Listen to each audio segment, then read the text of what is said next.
Boa tarde a todos. Hoje nós iremos apresentar o seminário sobre climatério, menopausa e deficiência androgênica do envelhecimento masculino.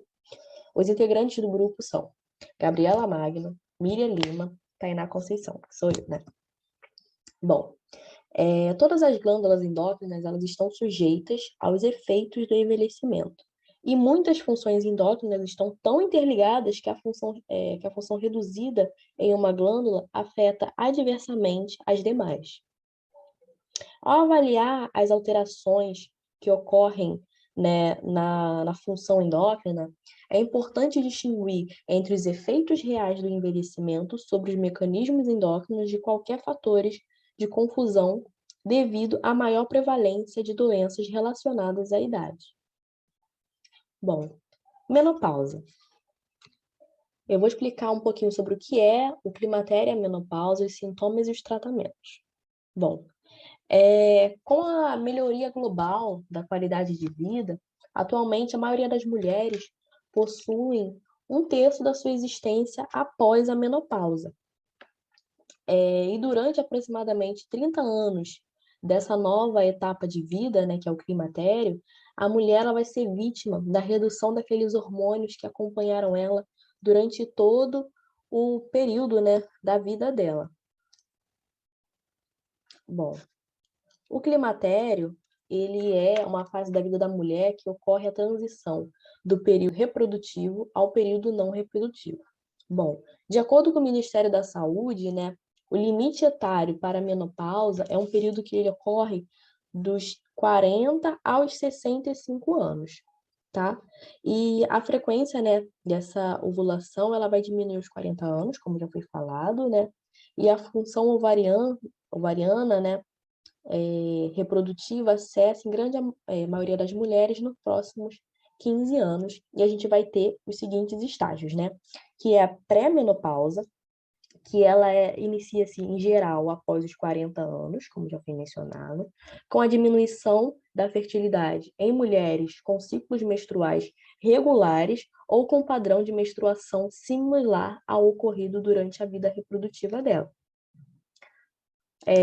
A perimenopausa, ela inicia-se 2 anos antes da última menstruação dessa mulher, e ela vai até 1 ano após, com ciclos menstruais irregulares e alterações endócrinas. E é aqui que a mulher ela já começa a ter muitos problemas, né, relacionados à quantidade de menstruação, ao fluxo menstrual, de fato. E após menopausa, ela começa 1 ano após o último período menstrual. E, assim, tudo será subjacente ao quadro clínico, e existem as alterações endócrinas que elas são determinantes, né, para diagnosticar, de fato, para falar que é menopausa. Bom, na maioria das mulheres, os folículos ovarianos, eles funcionam bem menos durante esse período, com as concentrações séricas de estradiol sendo mais baixas e as concentrações de hormônio folículo estimulante, né, o FSH, mais altas do que em mulheres mais jovens. O hormônio luteinizante, né, ele permanece inalterado nessa fase da mulher. Atualmente, a atividade folicular cessa e as concentrações de estrogênio caem para valores pós-menopausa. E os níveis de LH e FSH aumentam acima das concentrações pré-menopáusicas, né? No entanto, né, a quantidade menores de um estrogênio mais fraco, a estrona, ainda são sintetizados a partir da estradiol no córtex da glândula adrenal e nas células ovarianas intersticiais. Bom, e pequenas quantidades dessa estrona podem ser transformadas em estradiol. E a gente vai ter alguns sintomas, né, que vão determinar também a menopausa, né? E esses sintomas, eles são relacionados a essas alterações, né, nas concentrações séricas. São elas: risco aumentado de eventos cardiovasculares, perda rápida de massa muscular esquelética, eu coloquei até uma imagem aqui do lado, instabilidade vasomotora, também pode ocasionar sintomas psicológicos e a atrofia do tecido responsivo ao estrogênio. Outros sintomas bem comum é a falência, que ocorre, né? É a falência ovariana. Eu coloquei uma imagem aqui de um ovário jovem, um ovário maduro, né? Que no caso está na menopausa. A gente vai ter os hormônios sexuais, femininos, eles vão deixar de ser sintetizados. A gente vai ter também uma elevação dos níveis de gonotrofinas na corrente sanguínea. Bom, sobre a reposição hormonal, estudos recentes mostraram que a terapia de reposição hormonal ela pode aumentar o agente vascular cerebral isquêmico, eventos coronários, trombose venosa e possivelmente câncer de mama. A reposição hormonal, né? Ela de fato, ela alivia os sintomas da menopausa, como por exemplo a falta de libido que a mulher sente no período pós-menopausa. Então essa reposição hormonal, ela de fato é bem efetiva. Porém, ela pode trazer esses malefícios para a mulher, né? Então, a fim de minimizar esses riscos, né, a terapia de reposição hormonal, ela deve ser considerada apenas para sintomas graves de menopausa e por um pequeno período de tempo. E a mulher, ela precisa estar totalmente informada sobre os riscos que ela pode vir a sofrer, né, com o uso desses hormônios. Boa tarde, meu nome é Gabriela Magno e agora eu vou falar um pouco sobre a andropausa. Vou falar um pouco sobre o que é, os sintomas e os tratamentos. Pode passar. Bom, o envelhecimento ele está associado a alterações na produção de esteroides gonadais em homens e mulheres. E conforme a população vive até idades mais avançadas, tem sido feito mais estudos em relação ao envelhecimento masculino. Como está descrito no slide, a andropausa ela é a redução dos níveis de testosterona, que é o hormônio responsável por controlar o desejo sexual, a ereção, a produção de espermatozoides e a força dos músculos em homens.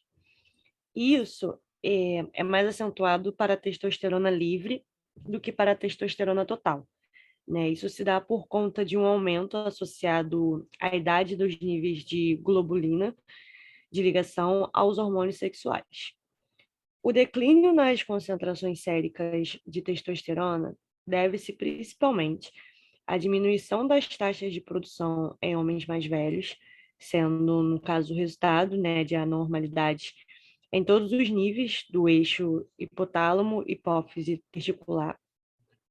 E nessa fase da vida do homem, é semelhante à fase citada anteriormente nas mulheres, que é a menopausa, né? Por isso, a andropausa ficou popularmente conhecida como a menopausa do homem. Bom, a andropausa, ela pode ser observada a partir de mais ou menos ali por volta dos 50 anos. E dos 50 aos 60 anos, 10% da população masculina pode ter essa disfunção.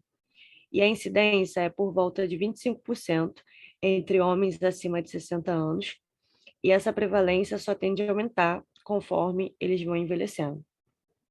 Eu vou falar um pouco sobre os sintomas, né, que a andropausa causa. Os sintomas mais comuns são aumento de massa gorda, perda de massa muscular e óssea, fadiga, depressão, anemia, baixa libido, deficiência erétil, resistência à insulina, aumento do risco vascular e ainda pode acontecer a diminuição de pelos no corpo, incluindo na barba. A maior parte dos homens apresenta somente alguns desses sintomas.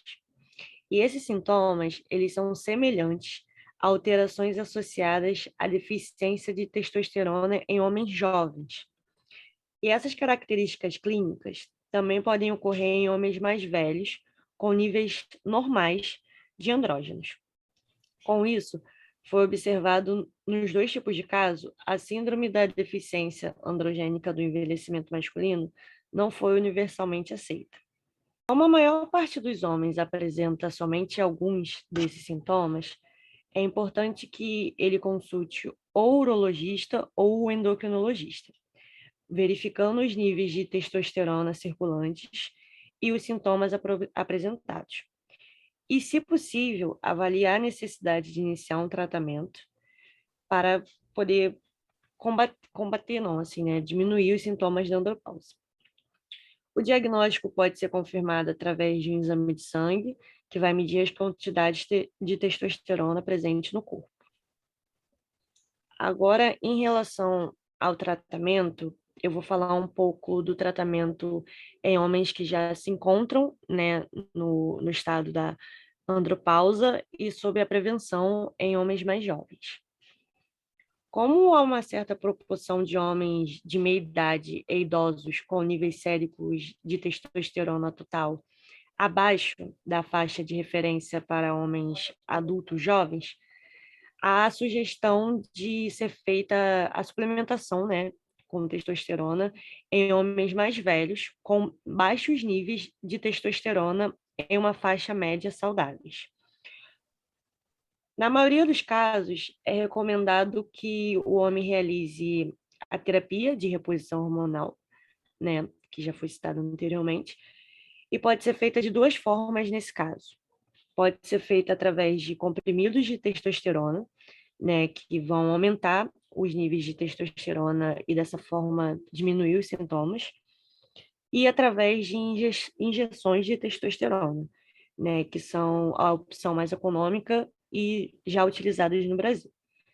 Porém, ainda não há um consenso sobre se o tratamento com andrógenos é benéfico para homens com mais de 50 anos, porque grande parte dessa incerteza é por conta da duração de muitos dos protocolos, de modo que os efeitos da reposição prolongada de testosterona ainda não são muito claros. Após o início do tratamento, é normalmente indicado que o homem realize o exame de toque retal e a dosagem do PSA, né? O PSA, no caso, é um antígeno prostático específico, né? Que serve para diagnosticar se tem algum caso de desenvolvimento de câncer de próstata, enfim. O objetivo é verificar se houve alguma alteração importante na próstata devido ao tratamento. Já para homens mais jovens, a indicação para retardar a andropausa e os seus sintomas é adotar uma maior qualidade de vida, e isso pode ser feito através de uma alimentação melhor, dormir cerca de 7 a 8 horas por noite, praticar atividade física, adotar a diminuição do tabagismo e do consumo de álcool, entre outras coisas, de acordo com cada necessidade clínica. Bom, agora eu vou falar um pouquinho sobre o eixo hormonal do crescimento, que é o fator de crescimento semelhante à insulina 1. Bom, o hormônio de crescimento, né, o GH, ele é anabólico e lipolítico. E a ação do hormônio de crescimento nos tecidos periféricos é mediada, em parte, pelo fator de crescimento, tipo insulina. E, assim, ele é produzido no fígado ou ele é parácrino. E a secreção do GH ele sofre mudanças drásticas durante a vida. A produção do GH ela é relativamente baixa antes da puberdade, mas com a maturação sexual e adolescência, há um período de alta produção de GH e o crescimento somático acelerado. Com o envelhecimento, numerosos estudos mostram que a secreção do GH e as concentrações séricas de GH caem, tanto basalmente quanto em respostas ao estímulo. E isso é acompanhado por um declínio justamente nesse fator de crescimento semelhante à insulina 1. E a produção de GH e as concentrações desse fator de crescimento tipo insulina, ele diminui em mais de 50% em idosos saudáveis. E esse declínio progressivo na secreção de GH tem sido chamado de sodomatopausa. Bom, esse declínio ele causa uma série de sintomas. E quais seriam esses sintomas? Bom, a gente vai ter alterações na composição corpórea, teremos o aumento da gordura corporal, a densidade óssea é reduzida, né? A gente tem um aumento do risco de fraturas, distúrbios cognitivos. O paciente ele pode ter depressão, interrupções do sono, aumento da resistência à insulina e aumento dos fatores de risco cardiovascular. Bom, sobre a reposição hormonal, né? Os sintomas, eles são melhorados pela reposição hormonal, né? Ao longo prazo com o GH humano recombinante, né? E isso levou à sugestão de que idosos têm de fato essa deficiência genuína de GH e, por implicação, se beneficiariam do tratamento com o GH. Vou falar um pouquinho do estudo, né, que o próprio artigo trouxe. Bom, um estudo publicado em 1990 mostrou que em 6 meses de tratamento com GH recombinante, em 12 homens saudáveis de 60 a 81 anos que tinham concentrações séricas, né, desse fator de crescimento semelhante à insulina, abaixo daqueles de homens saudáveis mais jovens, resultou em um aumento na massa corporal magra em 9% e uma diminuição na massa de tecido adiposo em 15%. Bom, isso é ótimo. Porém, né, entretanto, todavia, há efeitos colaterais adversos. E quais seriam esses efeitos? Bom, o indivíduo ele pode ter síndrome do túnel do carpo, edema, hiperglicemia e relação do eixo, né, do fator de crescimento semelhante à insulina com o câncer. Porém, estudos mais aprofundados ainda estão sendo feitos, né, para a gente poder afirmar isso. Bom, é isso. Agora eu vou falar sobre o eixo hipotálamo, hipófise, tireoide, né? E, bom, o eixo hipotálamo, hipófise, tireoide, ele sofre um número significativo de alterações fisiológicas complexas associadas ao envelhecimento. As alterações diretas relacionadas à idade precisam ser diferenciadas das alterações indiretas causadas por doenças tireoidianas ou não tireoidianas simultâneas, ou outros estados fisiológicos ou fisiopatológicos, né, onde a ocorrência aumenta com a idade, estabelecendo assim o que poderia ser considerado como um processo adaptativo e, portanto, fisiológico, e o que seria de fato patológico, né, sendo merecedor de intervenção terapêutica. A tireoide, né, através da produção e secreção dos hormônios trioiodotironina, né, no caso o T3, e tiroxina, o T4, ela desempenha um papel muito importante no controle do metabolismo corporal. Vários mecanismos estão envolvidos na regulação da produção hormonal pela tireoide. Entre eles, a gente pode citar o TRH, que é o hormônio liberador de tireotrofina, que é produzido no hipotálamo e responsável pelo estímulo à produção de TSH.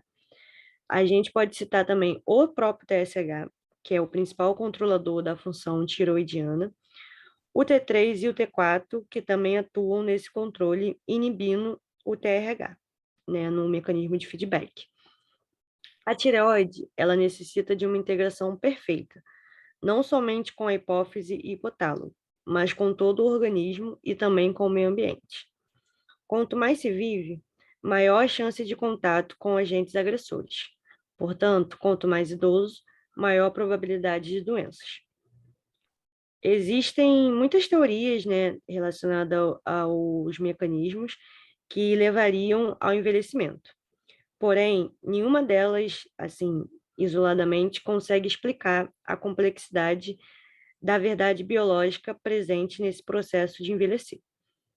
Várias alterações anteriormente foram consideradas como resultado direto do processo de envelhecimento, porém, posteriormente demonstradas sendo devido ao aumento da prevalência de doenças subclínicas da tireoide e ou o resultado de doenças não tireoidianas, dificultando assim a interpretação dos testes de função tireoidiana, principalmente em idosos. Aqui eu trouxe alguns dados, né, de um estudo feito pelo Laboratório Clínico do Hospital da Polícia Militar do Estado de Goiás, né? O estudo foi sobre a prevalência de disfunções tireoidianas em pacientes atendidos.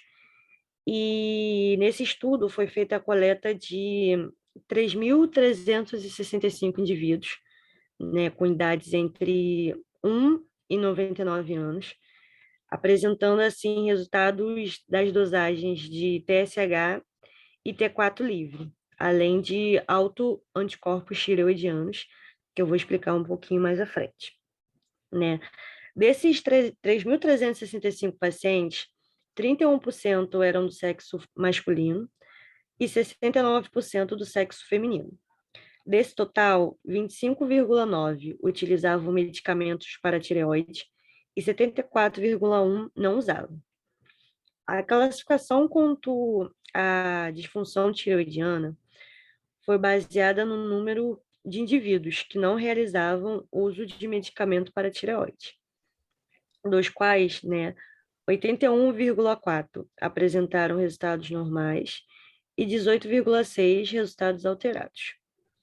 Bom, dentro desses 18,6 de resultados alterados, o hipotireoidismo subclínico apresentou uma prevalência de 64,9 no sexo feminino, sendo, no caso, a faixa etária de 40 a 49 anos, a mais cometida. E no sexo masculino, a prevalência foi de 35,1%, sendo a faixa de 50 a 59 anos a mais atingida.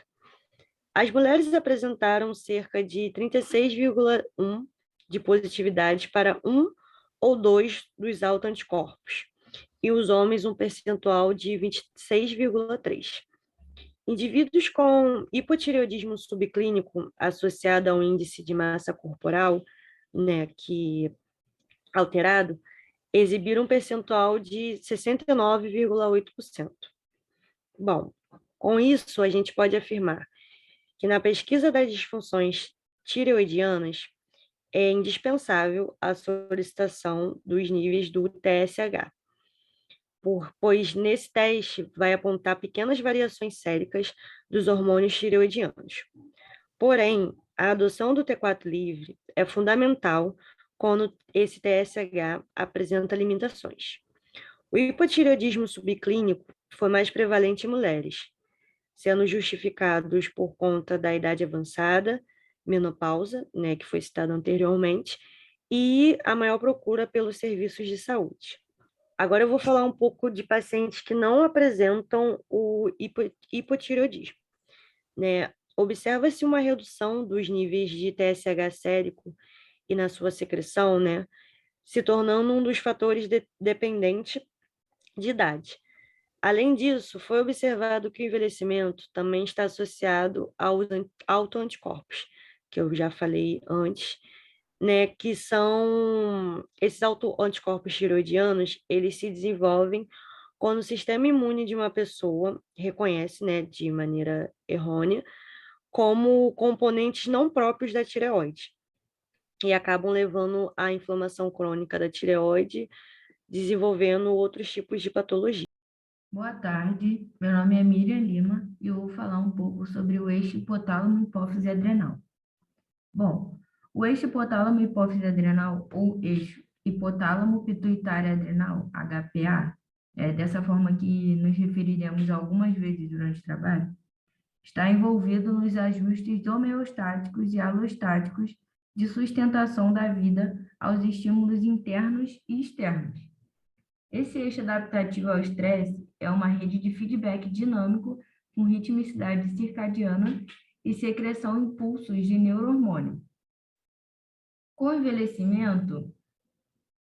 envelhecimento causa algumas mudanças observadas no eixo, ainda não é totalmente compreendido, mas com a idade há mudanças observáveis nos efeitos do cortisol na secreção do ACTH, que é o hormônio adrenocorticotrófico, ou do ACTH na secreção do cortisol, mas parece não haver deficiência na síntese adrenal de corticosteroide no envelhecimento. Bom, a vertente que mais faz sentido, é a de que o envelhecimento saudável provavelmente interrompe mecanismos neuroendócrinos que coordenam dentro do eixo a liberação de cortisol pulsátil e rítmica de 24 horas. E também altera mecanismos que ligam a liberação de LH e cortisol. Em indivíduos mais velhos, a concentração e a secreção de cortisol variam consideravelmente em um período de 24 horas, quando comparado com indivíduos mais jovens. Estima-se, né, que em níveis médios aumentam cerca de 20 a 50% desses níveis de cortisol até os 80 anos. Apesar dos níveis de corticosteroides aumentarem, os níveis de globulina globulina de ligação a esses hormônios seguem inalterados em indivíduos mais velhos. Bom, falando um pouquinho da dexametasona, que é uma droga utilizada para condições onde os efeitos anti-inflamatórios e imunossupressores dos corticosteroides são desejados. Mais precisamente, né, ela é usada para um tratamento intensivo durante um curto espaço de tempo, né, um curto período. Com a utilização da droga, né, a inibição da secreção de ACTH e cortisol é semelhante à de indivíduos mais jovens, ou seja, é atingida aí uma correlação, né, com o uso da droga com os níveis de indivíduos mais jovens. Bom, o envelhecimento saudável, há um aumento na resposta do cortisol frente ao hormônio liberador de corticotrofina e uma diminuição da sensibilidade hipotalâmico-hipofisária à inibição do feedback dos glicocorticoides, que é um fenômeno mais visto em mulheres mais velhas. As alterações relacionadas à idade no eixo hipotálamo hipófise adrenal podem ter significado fisiológico de longo alcance. Assim, já existem evidências crescentes que corroboram com a visão de que o excesso crônico de cortisol pode levar à atrofia do hipocampo, que é responsável por desempenhar papéis cruciais como a regulação de emoções, atividade hormonal e formação de memórias. E o comprometimento cognitivo também é prejudicado durante o envelhecimento. É observado, quanto a isso, que em mulheres mais velhas, em virtude da aumentada atividade do eixo HPA, há um declínio no desempenho da criação de novas memórias. Já em homens idosos, os níveis de cortisol estão inversamente relacionados à densidade mineral óssea, à taxa de perda óssea, sugerindo assim que a densidade óssea e a taxa de perda óssea involucional, né, em indivíduos saudáveis também podem ser reguladas por esse eixo HPA. Existe ainda uma associação entre a taxa de produção de cortisol em 24 horas e o aumento da gordura corporal em homens mais velhos. Assim, o aumento da atividade do eixo HPA pode desempenhar um papel nas alterações na composição corporal e na distribuição central de gordura que são observadas no envelhecimento, principalmente masculino. Além disso, tanto em homens quanto em mulheres, os níveis de cortisol estão fortemente associados ao risco de fraturas clínicas, o que é muito comum e frequentemente visto nessa faixa etária. As alterações na amplitude, né, na fase circadiana do cortisol também pode estar relacionada à origem do distúrbio do sono em idosos, que a gente vê frequentemente, né, que apresentam sonolência maior sonolência, né, durante os dias do que indivíduos mais jovens. Bom, agora falando um pouquinho sobre a desidroepiandrosterona, vou falar um pouquinho sobre o que é a ação e seus efeitos.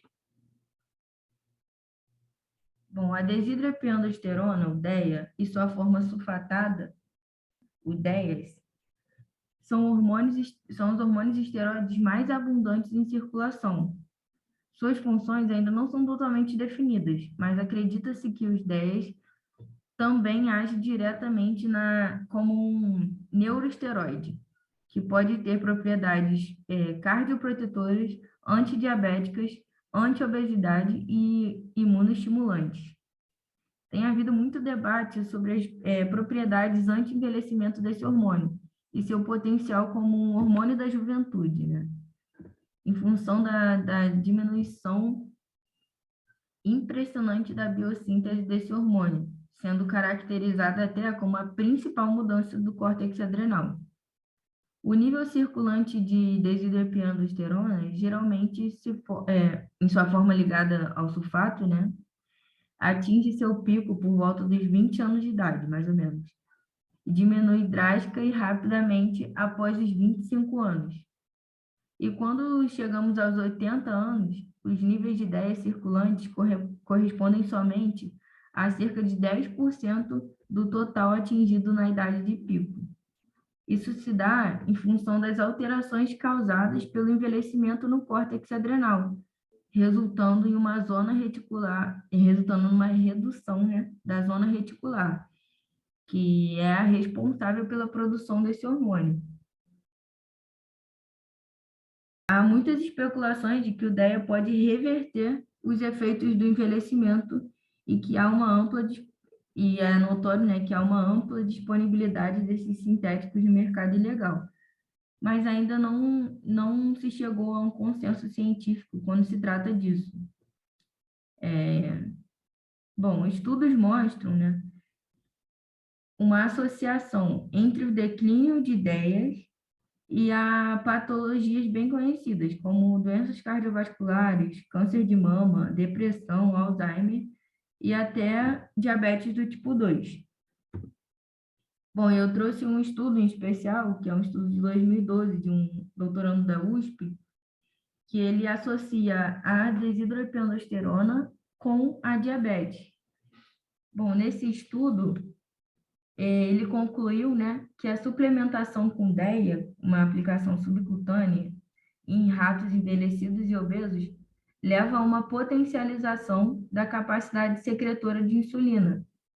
Tendo isso, é possível notar que, pelo menos em partes específicas, a resposta de aumento da capacidade secretora de insulina está relacionada à ligação do DEA a um receptor, né, andrógeno-estrógeno.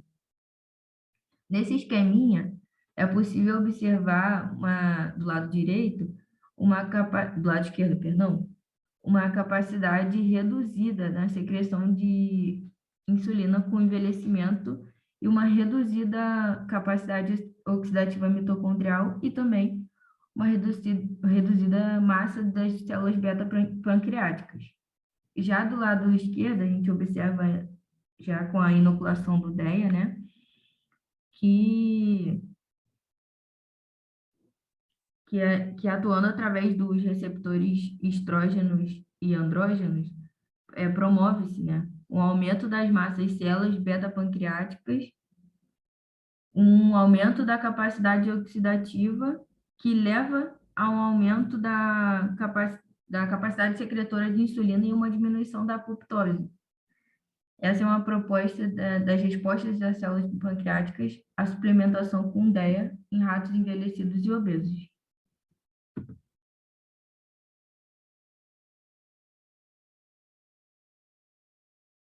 O declínio desse hormônio circulante relacionado à idade levou uma série de estudos, e estudos práticos também.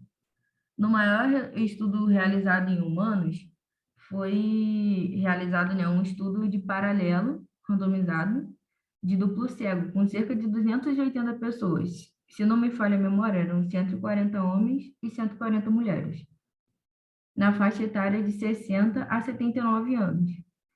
Em uma parte foi feita a administração via oral do hormônio e em outras foi utilizado o placebo. Porém, os resultados não foram tão animadores assim. Nos resultados concluiu-se que não foi possível demonstrar efetivamente qualquer benefício do DEA no bem-estar, humor, cognição, ou seja, não viram resultados na aplicação prática das atividades cotidianas. Bom, e é importante pontuar também que no envelhecimento saudável, né, há um acentuado dimorfismo sexual na relação com a regulação dos hormônios adrenais. Em mulheres mais velhas, níveis mais baixos de ideias e mais altos de cortisol são observados, em comparação com homens mais velhos. A consequência do dimorfismo sexual, né, nos hormônios adrenais podem ter implicações para alterações relacionadas à idade em doenças cardiovasculares, função cerebral, metabolismo ósseo, etc. Em resumo, não há uma consequência clínica clara da diminuição relacionada à idade na concentração sérica de ideia e não há benefícios claros da reposição de ideia em estudos que estão sendo desenvolvidos nessa área, que buscam, de alguma maneira, frear ou remediar o envelhecimento. Dado a isso, a gente chega à conclusão do nosso trabalho. Dadas as informações, a gente consegue concluir que mudanças complexas são observadas a níveis endócrinos, né, com o passar da idade. Nessa tabelinha, a gente consegue observar alguns desses processos, né, como a diminuição dos níveis de estrogênio, testosterona, GH, GF1, 10, e também com aumento de níveis de LH, FSH e da globulina ligadora de hormônios sexuais. Bom, as alterações mais veementes estão no eixo hipotálamo-hipófise adrenal e no eixo hipotálamo-hipófise tireoide. Como citado anteriormente, né, muitos estudos tentam reverter os efeitos de envelhecimento, ou visam, né, tentar reverter os efeitos desse envelhecimento. Porém, até onde isso seria benéfico? A gente entra numa questão mais ética, né? Até onde isso seria considerado bom para a gente? É uma pergunta interessante a ser feita, porque parece que a gente está numa busca incessante por uma pílula mágica, né? A fim de retardar um processo que é natural do ciclo da vida. Bom, é isso. Gostaríamos de agradecer a atenção de todos e seguem aqui as nossas referências para montar o trabalho.